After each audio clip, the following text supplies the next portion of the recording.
Could you introduce your family, including Aiden, whose soul you feel is still with you?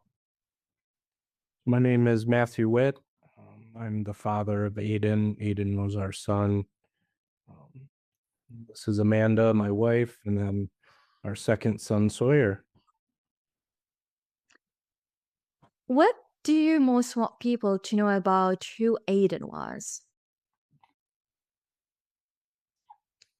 He was our first child, so of course he was our special little boy. And before the disease and everything, he was the perfect little boy. He was normal. He just wanted to play and go for walks and look at trees. Trees and water were his favorite. Um, so a lot of the content we make is centered around trees and how Aiden was our sweet boy. That was his nickname. Ever since the first minute he came out, I called him Sweet Boy. So that's usually how we reference him. When you think of Aiden, what is the first memory that makes you smile? Ooh, this is, um, there's a lot of them. Aiden was pretty special. We did a lot of things together once Aiden got his diagnosis and before it, Aiden went on adventures. So I guess we always think about Aiden's adventures. We got to take him down the Genesee River and he got to meet his brother and we went for walks all the time. And Aiden had a carnival. What else did we do with Aiden? We did so much. Yeah, for first memories though, he's got a changing pad in his room and we decorated it, of course. And there's this sign that says boys were made for adventure. So he was only a couple weeks old, maybe a month old. We're like shooting for that first laugh. And I would read that sign, boys were made for adventure. And when I said the word adventure, he just lit up every single time. So that's probably my favorite first memory with him. How did Aiden change your perspective on life? Some fragile and short. And in hindsight, we took a lot of things for granted, I think, that have now I think we're both a little humbled and softened, and now Sawyer's probably going to get spoiled even more because you just don't know what tomorrow is. And in our case, Sandhoff disease happens so rapidly that you don't really have time to think about things. Mm. So I think we're just going to give Sawyer the best possible life we can and be a little more gentler to everyone around us because you just don't know what they may have gone through or going through because it just comes out of the blue. And also, you were not only Aiden's mother and father, but also his caregivers and medical parents. How did that feel for you? I don't think that he would have wanted anybody else to be the ones that took care of Aiden, so it didn't really feel any different than being his parent. We were taking care of him. We were just taking care of him in a different way. Mhm. Can you describe Aiden's diagnosis briefly? Yeah, so Sandhoff disease is a lysosomal storage disorder. So Aiden didn't have the ability to process waste, which eventually led to seizures. He had difficulty swallowing and managing his own secretions, and he became immobile. But before that, um, he stopped developing around what, 6 months, we said? Yeah, our first inclination something was a little off was he stopped hitting milestones. So he was able to roll from back to belly, and that's about where he stopped developmentally. He couldn't roll belly to back. He never got to crawling or really eating on his own. And then it progressed from there. Whenever he got sick, like COVID or the flu, it was a hospitalization every time. Where when Sawyer gets sick, it's like a day, and then he seems to be better the next. The Sandhoff part came on quick, all of those symptoms, once he hit about a year old. Yeah, from his diagnosis to the day that he passed was only about 4 months. And also, one question about COVID-19 and the viral infections, which also you describe in the website of Aiden Foundation. You said that around month 4, Aiden got coronavirus and was hospitalized for the first time. Later, he had norovirus and then flu B, and each time he seemed to become weaker. Have you ever wondered whether this combination of viral infections might have accelerated the development of his Sandhoff disease symptoms? Because based on the available data, I understood that it usually appears in infancy, uh, but it can also occur in children and adults. So I'm asking to better understand any possible connection for you and for other families going through a similar diagnostic journey. For kids with Sandhoff disease and lysosomal storage disorders, sickness can cause regression, but I don't think that Aiden's sicknesses progress the disease. There's different forms of Sandhoff disease. So there's infantile, juvenile, and then late onset. So that is kind of more where the timeline of the disease comes from. When he first had COVID, we shortly found out later that he had an enlarged heart, which originally we attributed to having COVID. So we were with a cardiologist for quite a while up until his first birthday, trying to get his heart to come back down. They thought it was a response to his virus from COVID. But then later on, we learned that organ enlargement is part of Sandhoff and storage disorder. So we don't really think that was COVID anymore. And what were the most significant challenges you both faced during Aiden's journey? I think the obvious one is just the fact that we had to accept that we were losing our child. Yeah, no one knew when.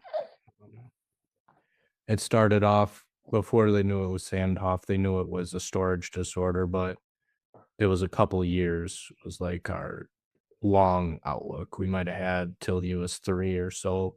And then as his tests and the genetic results slowly came back in, we realized he had Sandhoff, which is one of the faster of the diseases to take infants' lives. So we realized we only had probably a few months, maybe a year. And then adjusting our home, of course, was a challenge. The medical equipment is outrageously expensive, and there's almost no help. It just feels like the medical side to get any sort of equipment home is you almost have to like make your case. Like my child is sick enough to get these things he needs to survive, rather than just looking at him and being like, yeah, of course he needs these things. So everything was an uphill battle to be able to keep him home and not hospitalized 24/7. But we've And improved the equipment. So And Matthew, when you said that there is no support, what kind of support do you hope other families with children who have Sandhoff disease receive, whether from centers, from the people around them, or from the state? well, now we know about all of these organizations that exist, and they've been a tremendous help. So I think if there was a more central or easier way to get a list of these resources, so parents can start there, because you don't have a lot of time to do your research and find these niche things, especially when you've just heard most of these terms for the first time in your life. So definitely agrees. Um, so I would start with just a better central repository of places and organizations willing to help you. And then a lot of those are the resources that helped us eventually get the assistive equipment.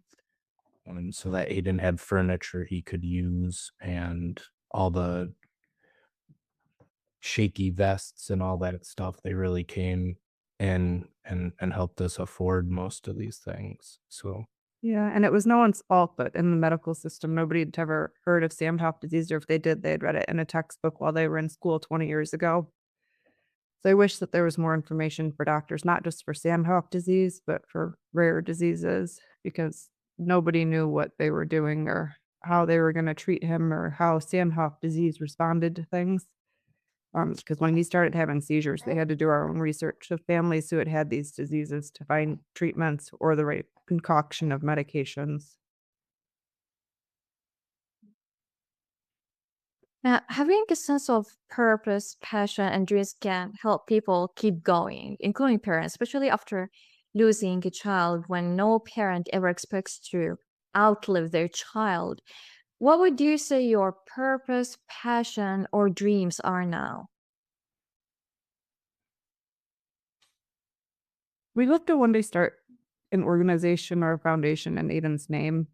Right now, we're just working on advocacy and making sure that if there are families that come along, that we can be a resource to them. We've purchased some of Aiden's equipment, so we hope to share that with the families. There's a group called NTSAD, it's National Tay-Sachs and Allied Diseases, and that's the only group there is for this type of disease. But it encompasses Tay-Sachs, I think Canavan is how you say it, Sandhoff and GM1. But we just hope that we can help that organization and maybe help kids that fall into similar situations like Aiden's. Yeah. Our short-term goal is definitely to start a loan closet to, if we can help one family get home for an extra week or a month, like that's a win. And then long term, the foundation would be cool. We would sort of bring the bar up of knowledge for these sort of diseases, so people might get a little more time at home with their kids. Because our ultimate goal was to not be stuck in a hospital. We knew Aiden didn't want that. He just wanted to be home and play with his toys. So if we can pass that on, that would be fantastic. Was Aiden ever considered the candidate for gene therapy, stem cell therapy, or bone marrow transplantation to extend his life expectancy? Think through the time when he was diagnosed to when he passed, there was one, maybe two gene therapy testing things going on, and the barrier of entry was it excludes a lot of the infantile Sandhoff kids, so you have to still be able to walk, so you couldn't be in a wheelchair or anything, and you had to be able to eat a little bit on your own. So he never qualified for any of the modern things anyway. The only treatment they really had for us was actually for Niemann-Pick, I think it is, and it was an amino acid, but it wasn't meant to be a cure. It was more of extending his lifespan and reducing his myelin breakdown, I believe. Yeah, it was more of it was a hope to slow the progression versus doing anything that was gonna like save anything. Yeah.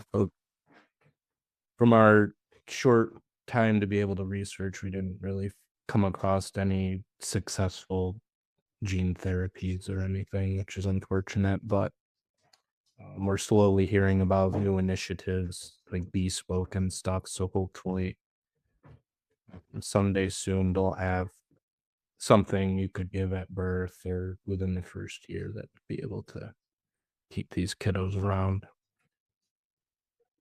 On Aiden's story website, you describe his final days. So, if let's suppose if gene therapy or a clinical trial had been available, would you have wanted him to receive it to extend his life by a year or two and possibly reduce his neurological symptoms? Or would you still have chosen to let him pass peacefully in your arms? We would have never put Aiden through anything that prolonged suffering. So it really depends on the circumstances of what it would have been, but we would have never done anything that made him stay here just because we wanted him to be here.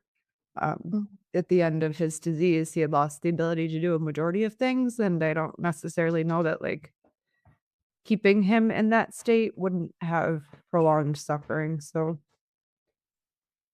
If it was if it was available to us pre-blindness and pre his brain starting to break down, yes, of course, as long as there wasn't any crazy side effects. But we were both on the same page right around the time he got his G tube that if anything caused him suffering, it wasn't really worth it to us to see him go through these horrible medical procedures just to keep him here for however many more days or months or years. So we wanted to have a good life, even if that may have been shortened. So we put our resources into experiences rather than lungs and all those things. So that's how we viewed it.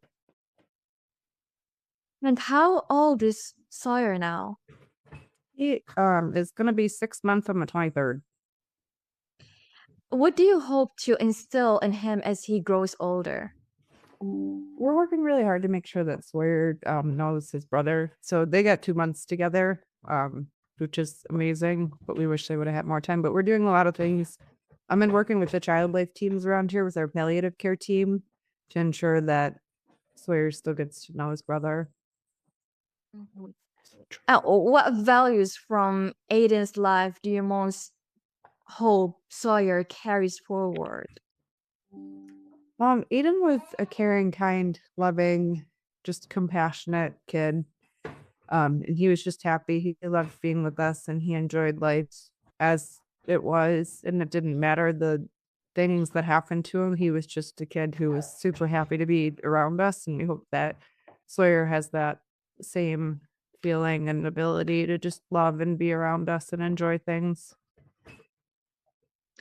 And how do you balance Amanda giving Sawyer a normal childhood while also honoring Aiden?